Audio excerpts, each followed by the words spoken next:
जब तक मौका नहीं दिया जाएगा आप उनकी काबिलियत को आंकेंगे कैसे? पर बात निकली है तो दूर तलक जाएगी क्या? एक minute Jagmati ji, please please please. Brajmohan, क्या बात अब दूर तलक जाएगी और बात आएगी अब पिछड़े वर्ग के आरक्षण की? जातिगत जनगणना पर सरकार बैकफुट पर दिखी, अपना ही हलफनामा कि जी पैरा 5 हमने गलत जोड़ दिया था और राज्य का सर्वे करा सकते हैं।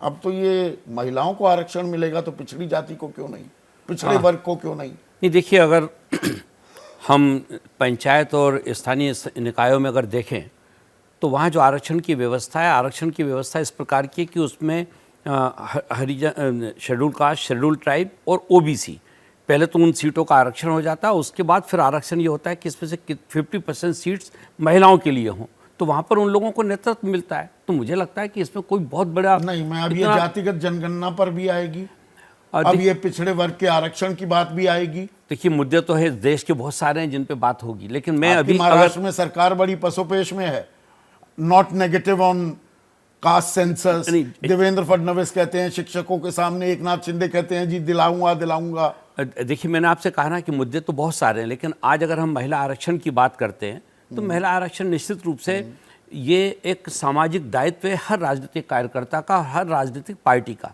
ठीक है, इसमें मैं एक बात आपसे कहना चाह रहा हूँ कि इसी सरकार ने, एनडीए गवर्नमेंट ने ही महिलाओं के, मुस्लिम महिलाओं की बात सामने रखी। उस समय भी ये बात कही गई थी कि आप जब 3 तलाक की बात कानून लेकर आए हैं तो ये महिलाओं के फायदे के लिए हो रहा है, राजनीतिक फायदे के लिए हो रहा है। नहीं, मैं कहता हूं, देखिए, मुद्दा यह कि इस देश में कोई भी मुद्दा अगर होगा तो वो राजनीति से तो जुड़ा होगा ही। उसको आप कैसे राजनीति से अलग कर सकते हैं, लेकिन उसके पीछे हमको नियत भी देखना होगी, नियत भी देखनी होगी, फैसला लेने वालों की नियत क्या है। लड़ाई हो जाएगी, महिला आरक्षण से आगे भी जाएगी। बहुत ही प्रिसाइज 30 सेकंड में जवाब चाहूंगा केसी त्यागी साहब कि जिसकी जितनी संख्या भारी उसकी उतनी हिस्सेदारी।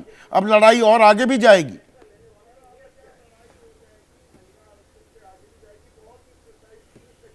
संदीप जी, इस समय लोकतंत्र का तो अमृतकाल है ही है ये, लेकिन जो दबले हुए, कुचले हुए, गरीब गुरुबा लोग, किसान, मजदूर, शोषित, पीड़ित, जिनके तन मन धन सब लुट चुके हैं, ये उनके भी जागने का ये दौर है।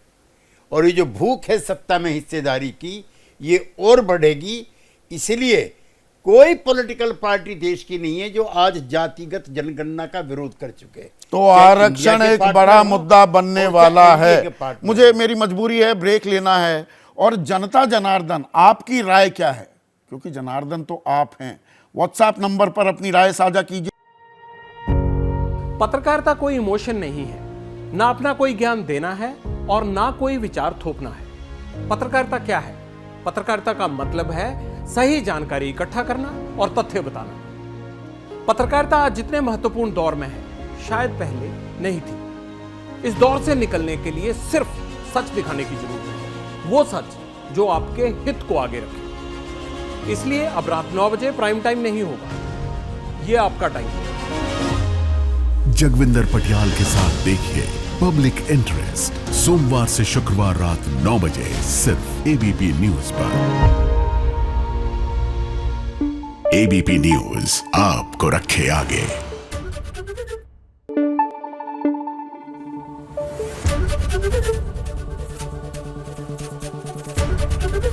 एबीपी न्यूज आपको रखे आगे।